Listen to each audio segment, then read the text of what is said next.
As K-12 schools begin to reopen their doors and welcome back students, the question on everyone's mind, will students, faculty, and staff be required to wear masks? Today, State School Superintendent Dr. Eric Mackey was in Tuscaloosa addressing the issue to a room full of educators.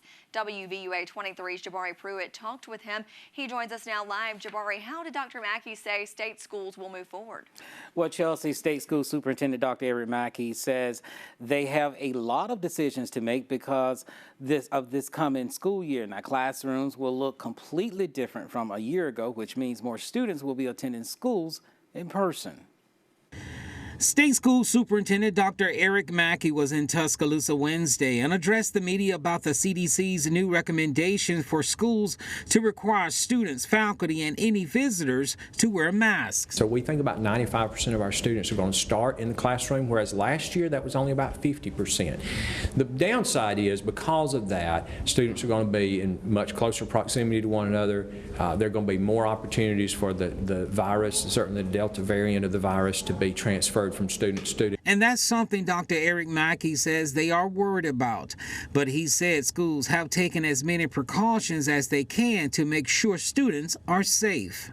But again, we're going to have full classrooms this fall. Things are going to look much more normal, not completely normal, but much more like they did before the pandemic. Despite the CDC's recommendations about masks in schools, Dr. Mackey says he doesn't think a mask mandate will be implemented in Alabama schools this coming school year. We've had conversations with Dr. Harris, conversations with the governor's office and with her, and I think it's been very clear that we're not looking at a statewide mandate for a mask right now. Certainly, if parents want their students to wear a mask, those are going to be allowed and going to be accepted across the state. And we have some school boards that are going a step further and saying we're going to go ahead and ask all of our students to wear them. Tuscaloosa City Schools Superintendent Dr. Mike Darius said currently the system plan is mask optional.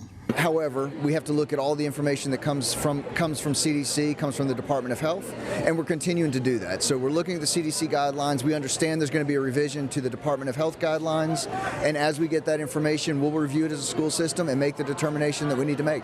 Hale County School Superintendent Michael Ryans said they are strongly recommending wearing masks, but not mandating.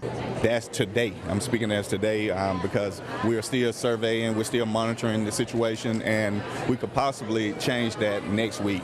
As for remote learning going into the fall school year in the midst of a COVID-19 pandemic. So I don't think remote learning, as we knew it last year, will come back. I do think we're going to see periods where either teachers go into quarantine or students go into quarantine and they have to do remote learning for a week or 2 weeks at a time, which is very different from last year when we had students that might spend a whole semester on remote learning. Now, we do have many school districts that have set up virtual options, so a number of students this year are going to be virtual students, but it's going to be, again, much lower. So last year, where that number might have been 50%, this year it's only going to be about 5% of our population at the start of the year. Now, Dr. Mackey said there are a number of meetings this week with the state health officer, Dr. Scott Harris, to see if there will be any new guidance from the state. Of course, we should know more in the next few days. Live tonight from the studio, Jabari Pruitt, WVUA 23 News.